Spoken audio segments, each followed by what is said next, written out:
Well, good morning and welcome to the weekend edition of the Morning Express. We're elated to have you join us this morning. Sincere apologies, started a bit behind time, one or two issues to prepare us for the program. But of course, we're here. Everything has to be, you have to blame it on everything. And this one, you got to blame it on the weather. It's a rainy season. One or two things you don't plan for, those things just pop up unexpected. And you want to make sure that you have things, in place so that when you take off like a flight, and you're airbound, there's no stopping. But definitely we're airbound. Welcome to the weekend edition of the Morning Express.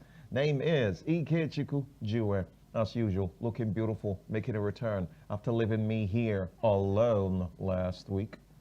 We'll pick that bone later. Okay. Jennifer Pius is in the building. Good morning, Jennifer. Good morning, and you're looking fabulous. It's my second name. Oh, fabulous Ikechukwu Jue. No, looking good Ikechukwu Jue. Oh, I see that. You heard him. He's looking really fabulous. And yes, we also apologize for the last week's edition and also coming up today, a bit late. And also, you know how it is with the weather. I don't know how you feel about this weather. Well, fantastic weather if you ask me. It's a rainy season. Two things the weather will do to you. One, it will make you oversleep. Two, you will go late. The entire day. Same with the day before. The entire day. It's the season. Growing up as a child, there's something called the August break. And I thought that whenever we got to August, the rain from May, June would take a pause and then resume in September. But there's no break. There hasn't been a break since day one of August. Sincere apologies. Climate change has altered the calendar. Indeed. And we're prepared for it. Whatever situations that the rain would like to hit us with, we're prepared. We'll hit them back. Yeah, I just hope we're really prepared for the aftermath, though, because it's living in its wake, flooding, and I'm sure the papers have plenty of it to talk about. And lots of issues of flooding in Lagos, in Akwa Ibom, in some other locations. But we'll look at political issues first, because that's on the front burner of the nation, because this is a nation. And so we'll head straight to what the papers are talking about, and we'll go to the Nation newspaper. The Nation brings up the 2027 presidency issue. Of course, we're all marking time, preparing for the elections in 2027. And so many parties, so many individuals are talking about the elections. So many persons are like, what would it be? Coalition here and there. Who will be removed or who will be fixed? So many talk on that. The Nation newspaper, The Nation says here, 2027 presidency.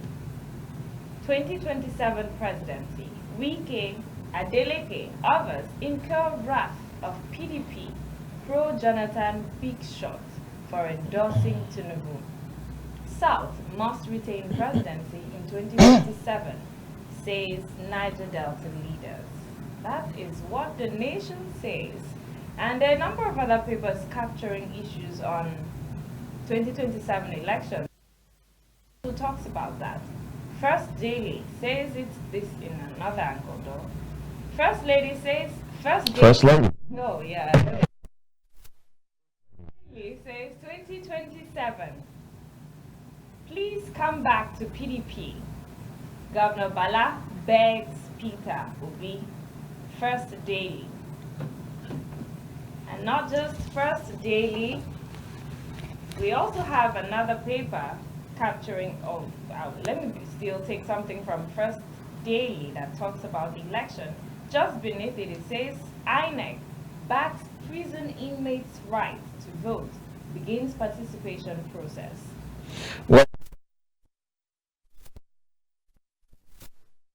talked about the Nation for this morning. 2027, Wike, Adeleke, others incur wrath of the PDP and pro-Jonathan big shots. First question I'd like to ask is, who's wrath? That's the question I'd like to ask, because, Adeleke had endorsed the presidency of His Excellency, the President Bola Ahmed Tinubu, and then you have some other governors as well who have gone ahead to endorse the presidency of His Excellency, the President of the country. So this would be anti-party, so to speak.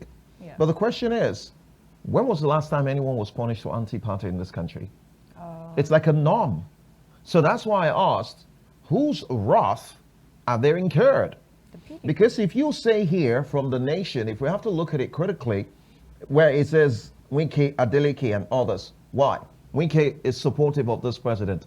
Adeleke has gone ahead to endorse this president. So both of them. What about the other people in other political parties that are endorsing? Okay, fine. What will Apuga do to Soludo? Oh. That's the question. Soludo has also endorsed Mr. President. Well, it's still anti-party activities. So But when was the asking last questions, time anyone was punished for anti-party activities? If we're talking about Incur wrath of PDP, who makes up the PDP? So The question is, they incur the wrath of PDP pro-Jonathan big shots. Question is, has the former president, Goodluck Jonathan, certainly. made it clear that he intends to vie? If you recall, in 2023, this was how the conversation, sort of just came up. Okay, Jonathan. 2015, same thing. In fact, there was a video that trended where they had gone to meet Jonathan and they held a small conference outside his house in Otueke, where they had come to plead with him to come and vie. Although he did not categorically say if he would, but we didn't see Jonathan in that ticket. 2023, we also heard the whisper of Jonathan again. And this time, and that time around, I think it was from the north. We still didn't see him. We still didn't see him come now out. we're going 2027 and we're hearing Jonathan. Why do we always keep going back to the Jonathan? Well, the question is, the calculation according to some persons is that Jonathan has not exactly done the 8 years. He did the remaining years of, late Umaria Adua, and did 4 years. He was supposed to consolidate with the next one, and then he was ousted. Well, not everyone wants 8 years. Question is, do we want Jonathan back? Are Nigerians talking about Jonathan coming back? Or And is it just the prepared interest? to come back? Let's look at it this way. It's the turn of the South. And some anti-South persons who want to thwart the presidency of His Excellency Bola Ahmed Tinubu are looking at playing a joker by bringing in Jonathan. As if that was not enough, they are still talking about a Peter Obi coming back. Jerry Ghana started this whole thing when he started talking about the possibility of a Peter Obi picking up the ticket should he come back to the PDP. Now the question is, you have a Wike and you have a Makinde, you have some other figures in the PDP. Will they back down? Will Sheyi Makinde, who of course has his eyes on the most coveted seat in the country, back down for a Goodluck Jonathan? So much to talk about. Plenty. And But the question I'm still asking is, when was the last time anybody was punished for anti-party? Well, let's see. You never can tell. There just might be a change this time around. Well, we'll wait to see that change then. Yeah, the change we hope for. And the other aspect of the paper, still from First Daily, is the INEC backs prison inmates' right to vote, begins participation process. Now, prior to the 2023 election, there was a bill from the National Assembly to ensure that inmates can have the right to vote. And we're now hearing of prisons requesting or the correctional service requesting for a participation of inmates in the 2027 general elections. Well, we don't know how far Nigerians are taking the discussion on this particular issue, especially as INEC is also looking at, with the constitution review still on course, INEC is also proposing and asking that this can be included in the constitution review and to capture inmates as practiced globally. But is Nigeria prepared for this act? It's not a matter of preparation, it's a matter of standard best practice. As you said, as practiced globally. Is Nigeria the only country or the first country that would allow inmates vote? Absolutely not. Indeed. Now, if we were to allow these people be captured, as it is in other climes, it'll be good. Because, of course, there are certain categories of persons who are disenfranchised. And prisoners are disenfranchised. They committed a crime. They're still Nigerians. We've not ostracized them. They've not changed their nationality. They're just criminals in prison. Some have not even been confirmed yet. Exactly. So if we are able to amend our laws to capture them, look, if we had everybody, diaspora voting, prisoners voting, as long as you're Nigerian, whether you're in prison and then we're able to amend our laws to accommodate them, we will be able to record plenty, much more participation. One of the biggest problems we have with the conventional election is the issue of apathy, because there's a lot of trust deficit, and we are yet to overcome that with INEC. Some persons are talking about INEC, some persons are talking about the judiciary, and some persons are talking about even the candidates. Because if you take a survey in the last election and the one before, you will see the declining numbers, that the numbers are reducing for every election. That means there's a drop in participation. So if we're able to harvest more persons through diaspora voting, we're able to harvest another set of persons through allowing prisoners to vote. That will complement for the shortfall that we have. Some of the aspects which Nigerians are also concerned about is we haven't been able to manage properly the people we see on the streets. We haven't been able to manage that properly. People who are based in the country where security personnel can look at. We've not been able to manage that effectively. And we're going to talk about bringing in inmates, bringing in the diaspora. Can we manage the situation? In the case of diaspora voting, just like it's practiced in the United States, they are the ones, like early voting.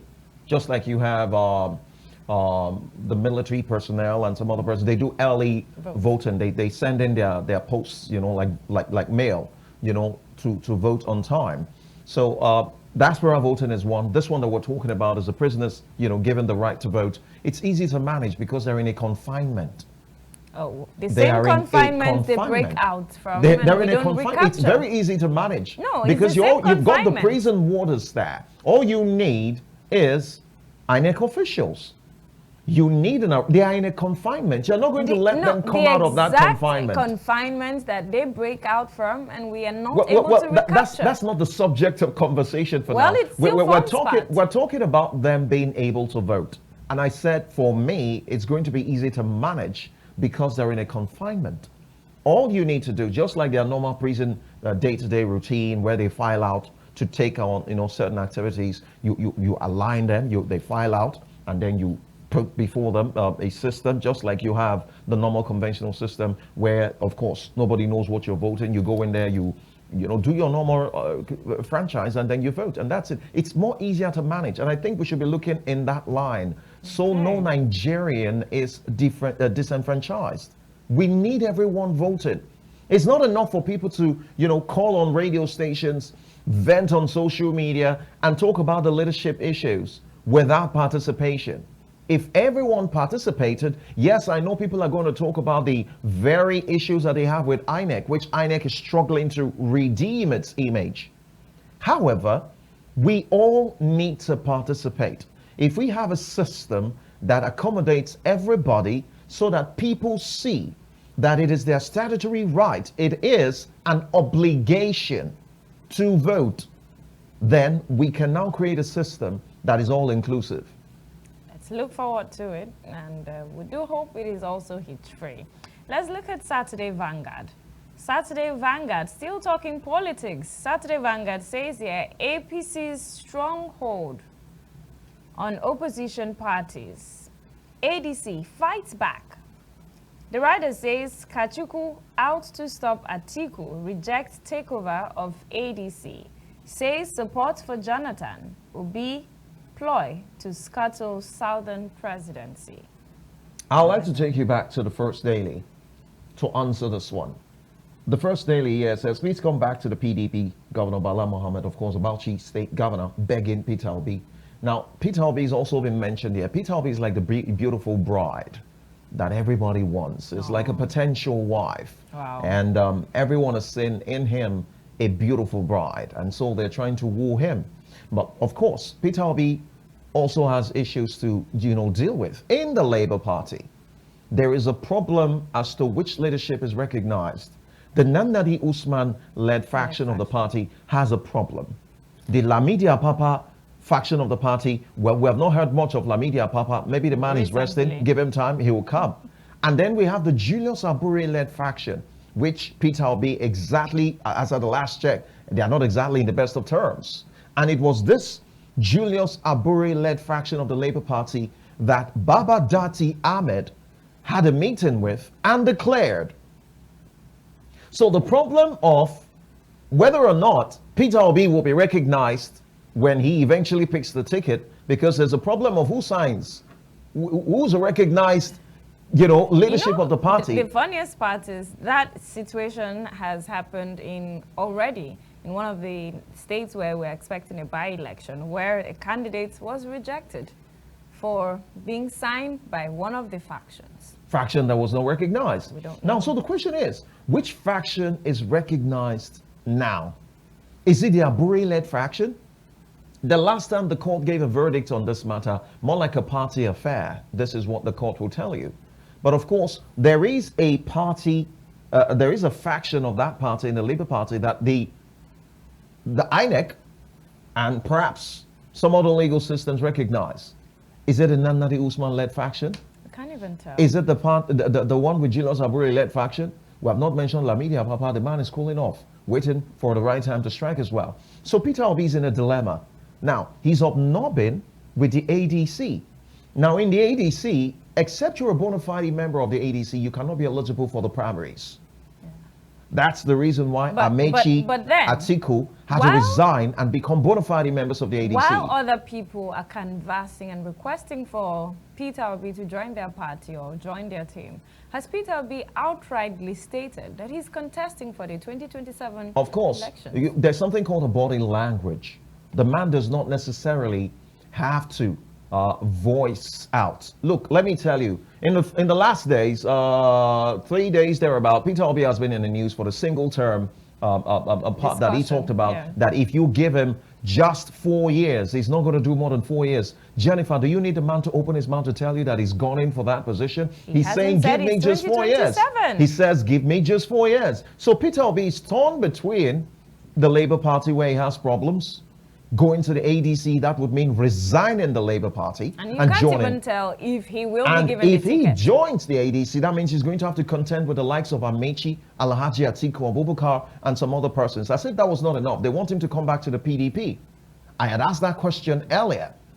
If Peter Obi comes back to the PDP, will they tell a Goodluck Jonathan, who they are trying to woo, to step down? Will they tell a Sheyi Makinde to back down? Collaborate with Wike? Is Wike ready to work with a Peter Obi? That's another question. That's another kettle of fish.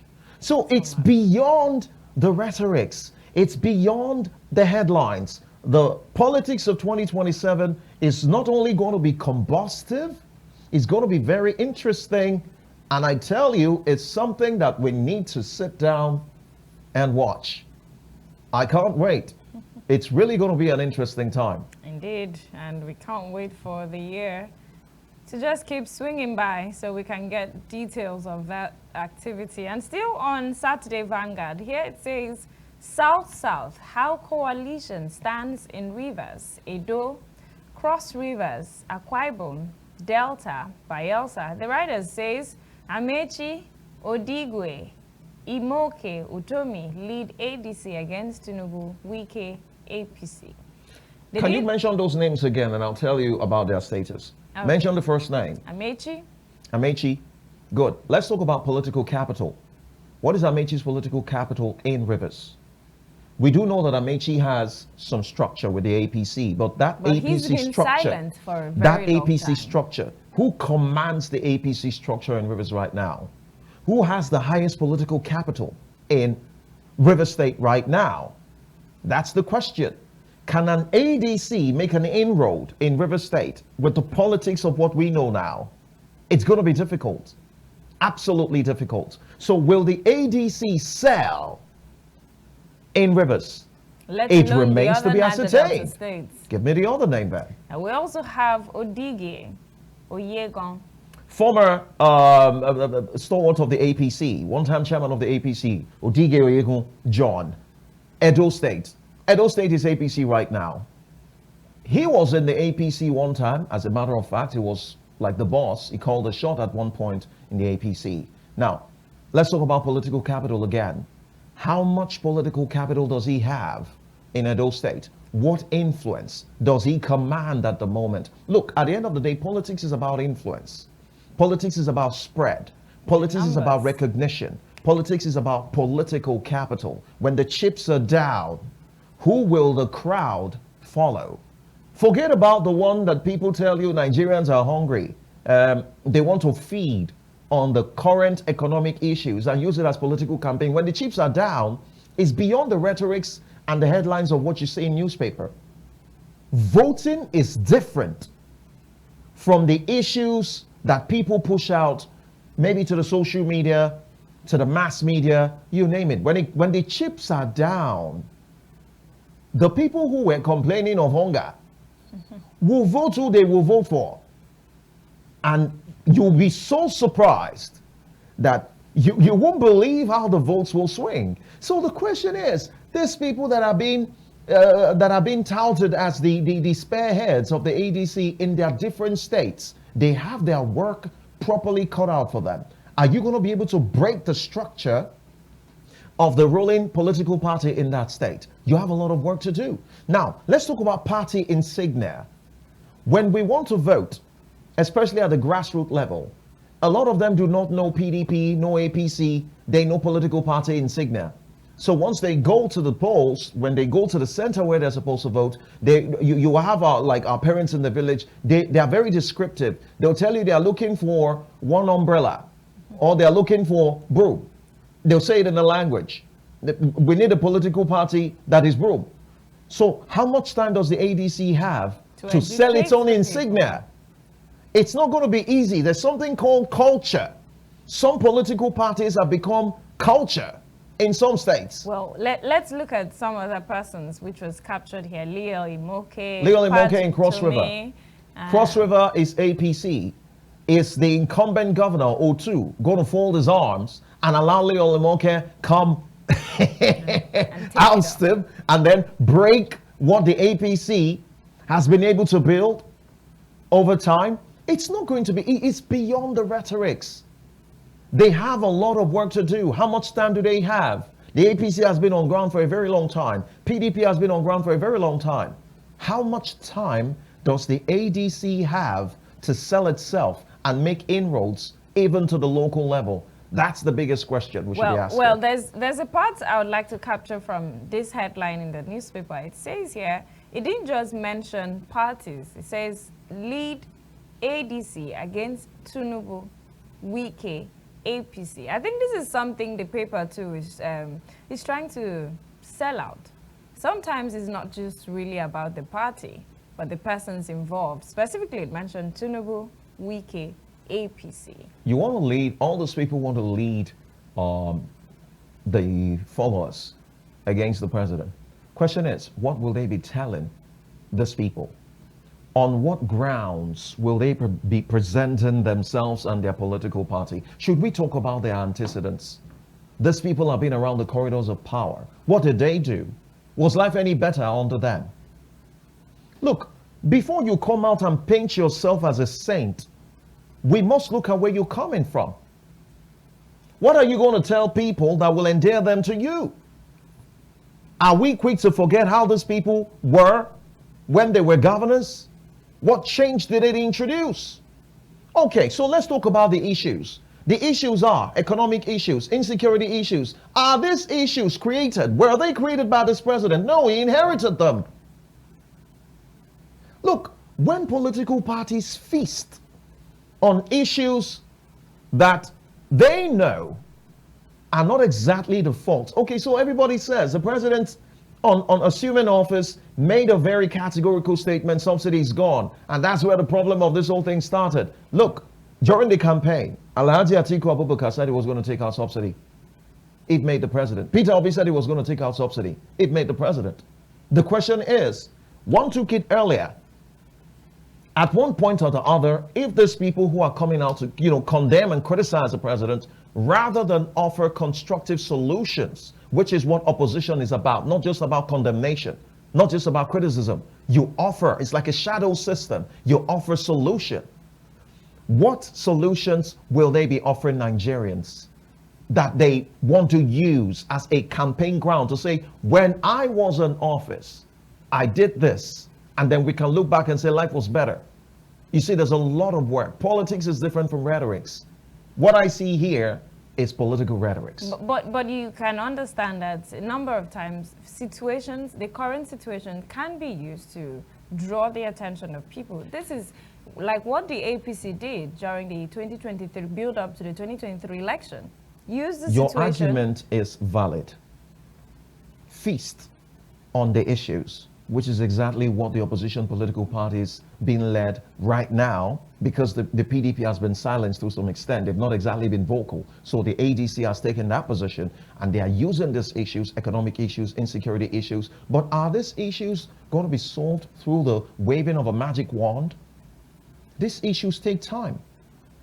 Let us take our minds to the Israel-Palestine war.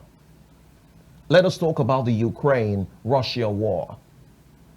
Let me bring our attention back to President Donald Trump. When Donald Trump was campaigning, he had criticized the Biden-led administration for the handling of the security matters between Russia and Ukraine. And he had even said that in no distant, in fact, he gave a period that as soon as he came into office, he was going to settle it. As we speak, that matter has not been settled. So there's always reference. When people talk as though Nigeria's matter is quite different from even global examples, it makes me understand where we draw the line between politics and reality. Well, are you on the paycheck? I'm not on the. I'm on this side of the analysis today.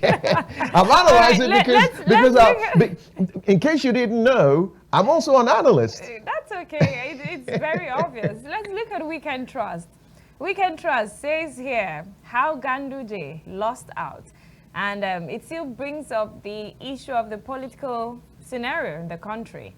And while that's is still up on Weekend Trust, let's look at some other headlines on Weekend Trust. This one says, why Ghanaians protest against Nigerians. This has become a regular thing where Nigerians who move somewhere else face some form of issues, restrictions, and problems.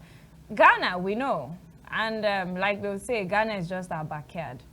But we see that so many times, even in Ghana, Nigerians are faced with a number of troubles and issues within those locations. What exactly is the problem? Why are Nigerians like the top front when it comes to restrictions? Why are Nigerians always the ones taking the bullet? What is really happening when it comes to immigrations? It's very important to note to the viewer that it's one of the issues we're going to be looking at today in the course of the program. But of course, for the purpose of analysis, and the headline has captured by the weekend, why Nigerians why Ghanaians are protesting against Nigerians is very obvious. Nigerians, first off, are very hardworking people. Some of those people in their country, they're not exactly going to pick up the odd jobs.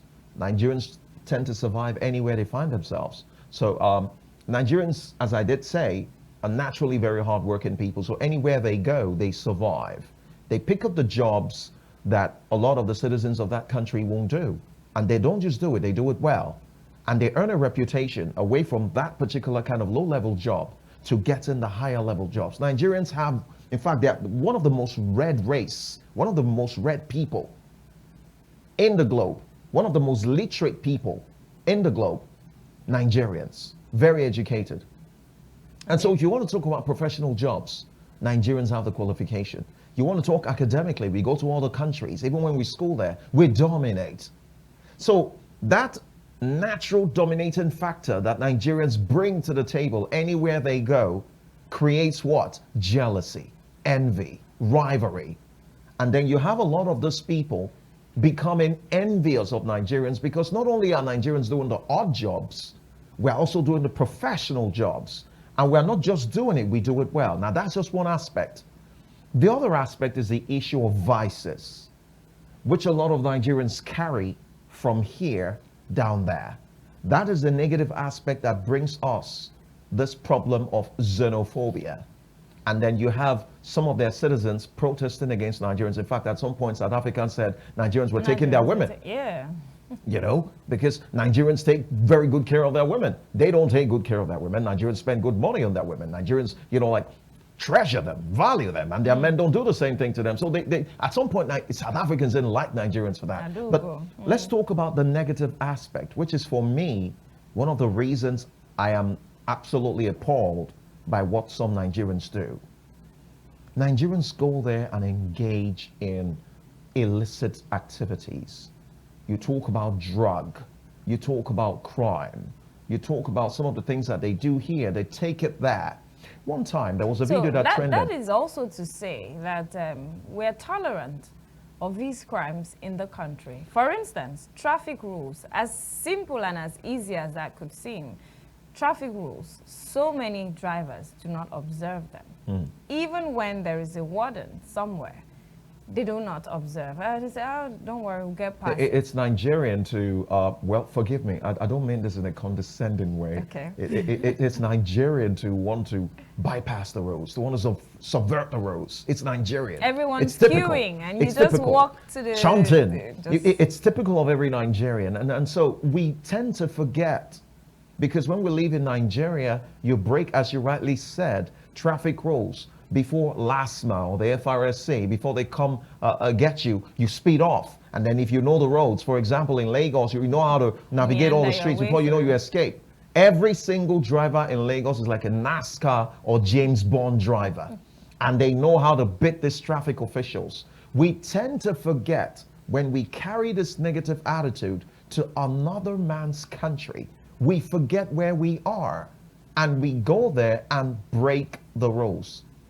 And before you know it, Nigerians are mentioned for traffic rules, as you mentioned. Before you know it, Nigerians are mentioned for armed robbery. Nigerians are mentioned for most of the negative vices there. Human trafficking. A lot of things that Nigerians carry there. So these things that Nigerians do and tend to forget that they're not in Nigeria is what brings about the negative reputation that we get. Well, still hold on to that thought. Let's go to Saturday Telegraph. Saturday Telegraph.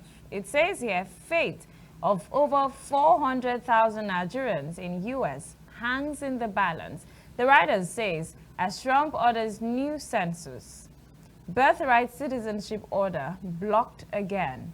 Foreign Affairs Ministry should evaluate undocumented Nigerians before they are deported to El Salvador or Rwanda, Muda Yusuf. New visa regime, not punitive, it's to protect U.S. Ambassador Mills. You know, like it's captured here, I'd like to start from the last rider. It is just to protect the U.S. And if you're outside the country, it also means that there are people who will be acted or who will be seen as a priority before you come up. And those are the people who own the country, people who are from there. Not just because you were born there and you think, well, some preference, but those who are... If you look at it, one of the things, Donald Trump is blunt.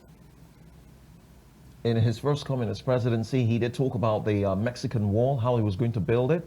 Donald Trump doesn't just talk. These were issues he spoke about when he was campaigning.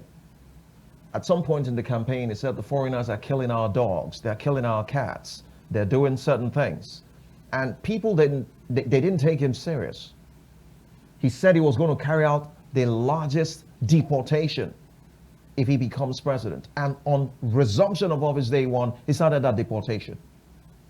Trump is working with an America First policy, which would mean prioritizing the welfare of the American more than the foreigners. Now, something which he's also working on, the birthright citizenship, which he's trying to abolish, is what a lot of Africans capitalize on.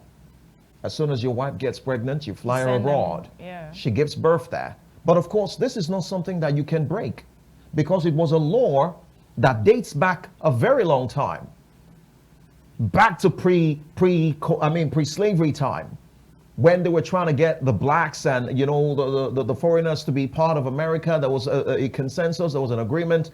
If you go back to history, this is one law that had been there, had survived several administrations No one has been able to abolish it. But don't you think it is also high time that Nigeria can also capitalize on prioritizing her own people over foreigners? We see in several cases, in several scenarios, people who come in from other countries are treated like lords, while the owners of the country do not get to sit on the table. The mentality of the prophet is never valued in his own.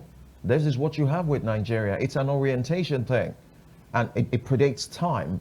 And this would mean that our leaders will have to begin to change that mentality. I like how you talked about how foreigners are treated. Foreigners come to Nigeria, we give them all the escorts.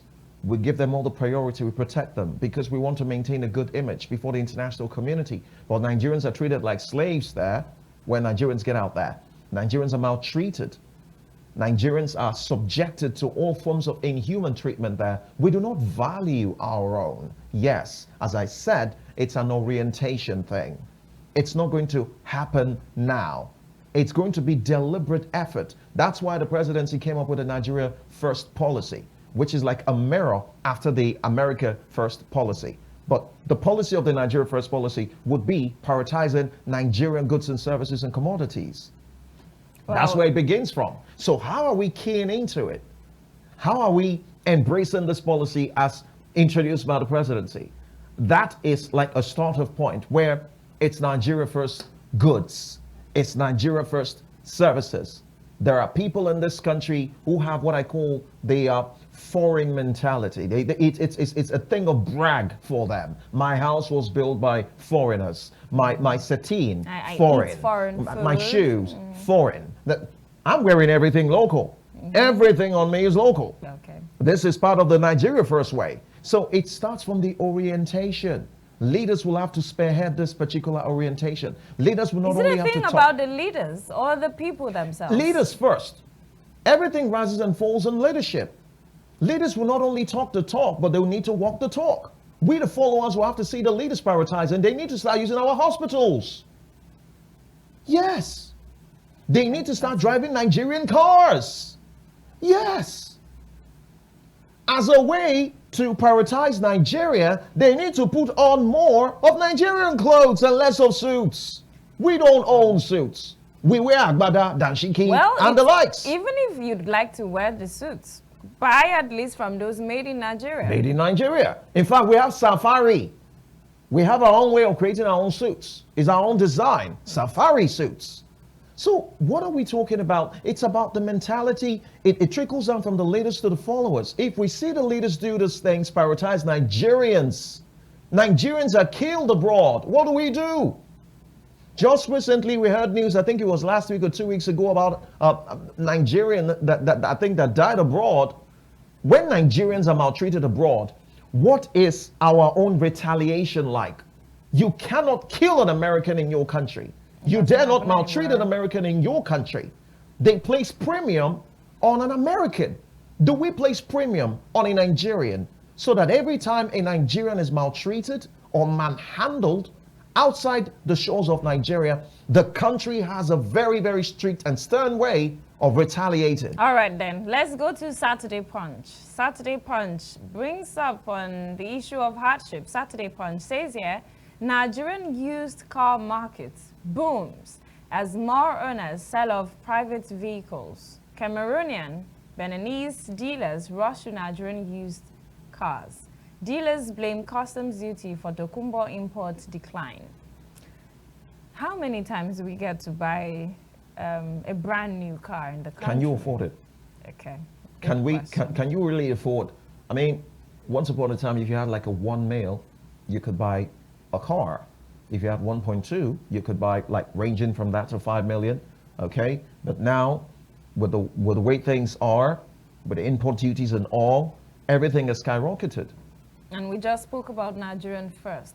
How many car assembling plants or car industries do we have that can cater for the needs? I can tell you for a fact, I think we have 3, I don't want to name the brands, we have 3 notable, Nigerian car makers now. Yes, I know. Now, the question we should be talking about is affordability. How affordable are their cars? The cars that they make in Nigeria, are they typically made for Nigerian roads?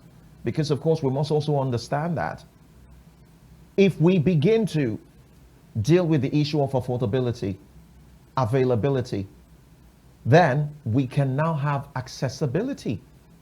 So if we have the three factors that I just talked about on the table, Nigerians will now begin to go after Nigerian-made products. And that's why I talked about leadership. Our leaders must not be seen to talk the talk, they must also walk the talk. Well, we've started seeing some governments Some governors. some governors. You said some. We can even count them. So, Chukwuma Soludo drives a Nigerian-made, I don't want to name the brand, vehicle. How many of our governors do the same?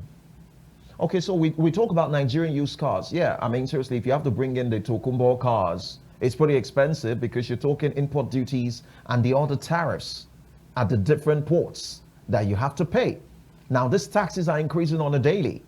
And when you put, I mean, in economics, we're taught implicit and explicit. Well, there's another aspect captured here on this headline. Okay. It says here that even the used cars in the country, they are being sold off. So the private owners can't maintain keeping those cars. They're selling them off. And so Cameroonians and Beninese are coming in to buy those cars. Jennifer, if you're not aware, maybe you didn't get the memo. Things are wonderful. Very. It's luxury to have plenty of cars and you cannot maintain them. I mean, even people who have one now, they're finding it difficult to fuel it. You're not talking only about fueling, you're talking about maintenance, which is also costly in itself, depending on the brand of car you're driving. So a lot of people who have like 2-3 cars are selling them off because, of course, it's luxury. And the Beninois and the Cameroonians, as you mentioned, they're cashing in on it because it's affordable. So that's exactly what's happening. All right. Still on some issues in the country, let's look at Saturday Independence. Saturday Independence talks about the Wike issue. It says here, glitch in WASC results. Wike identifies wrong serialized code file, apologizes for error. We're all aware of what took place within the week, where Wike came forward to mention that 38-point-something% of candidates only passed the exams with having 5 credits in maths, including maths and English. And that was faced with so much outrage. And then they came forward and asked candidates to pause checking results. While they fixed the glitch and asked them to recheck again. Yeah, to recheck, and it came up with 62% that have passed. But we've had this experience with JAM. Not far. Not far, not too long ago. And now we're talking about the West African Examinations Council. This is not just managed in Nigeria. This is a West African platform. And we're not hearing about this glitch in other West African countries. We're not hearing it in Ghana. We're not. So we're not. Why is it just peculiar to Nigeria? What is the problem? It's a very good question you've asked, Jennifer, because it speaks largely to our technological level, our data management level. These are fundamental issues we've had to deal with. When JAM had its issues, it blamed it on the internet and it blamed it on glitches. When we introduce models, for example, Wike is migrating to CBT. Are we prepared for it? When you want to go to computer-based tests and all of these levels that we're migrating to, do we have, first off, functional computers that we can bank on, that when we eventually adopt, in the case of Wike CBT, we have computers that will not fail us? Do we have constant electricity to start with, Jennifer? Or are we going to depend on... Lagos is already battling with the power issue. Or are we going to depend on buying fuel and put it in the gen to power the different centers for the exam, which in itself will be expensive? That's another cost in itself. Now, the internet that we constantly blame this whole thing on, what is the quality of services rendered to us by these service providers? Well, if it is faulty, what are authorities doing to ensure that these telecommunications companies keep to the mandate and ensure that there is appropriate measures in place for where there are cases of vandalism? Aren't there? Jennifer, the question I'd like to ask you, for example, we have the yellow network, the red network, we have 2 greens. I don't know where the other green is, but I know that there's one. One green just rebranded though. Oh, okay, so I know there's a popular green that goes with a G. Let's talk about the quality of services being rendered. For example, the yellow network. There's a lot of things going on that needs explanation. When was the last time they were summoned to come and talk about the haphazard nature, their billing nature, the standard of quality? You don't have those problems in their country. It doesn't happen. You don't have it. We talk about the red network. We know the country where it came from before Nigerians bought franchise in that network. What is the quality of the services rendered here? Because when we talk about glitches, you are either blaming these glitches on network. Most times, if you investigate, it will be blamed on network. Specifically, when there was a tariff hike in the telecoms, it was mentioned that this hike is meant to sort out some of the issues and ensure that we have maximum or a better network in the country. Another but since story, this Jennifer. tariff hike, I don't know, it has become worse. I don't know if you've noticed. Another story. Jennifer, what we hear are stories. The telecom service providers have questions to answer because, of course, what they are doing is internet-based. Everything is processed and, of course, accessed through the internet. What is the quality of service rendered? Now, Jennifer, we're in the rainy season. You can't browse conveniently on your phone. There are times when you do not even have network to call on your phone. And the most interesting part is, while you have bought your data and you can browse with it, the next moment you get a message, your data has been exhausted. Okay. You're asking, what did you do? What did you do with it? So it all boils down to how we look at services. Some of the people who offer very essential services like the internet services, very essential. It's become so essential to our daily existence. Have we bothered to look at the quality of services being rendered? Because these services are being used by institutions like, example, Wike, JAM, NECO. Do we have... even tertiary institutions are beginning to adopt the CBT. Exactly. So do we talk about standardization?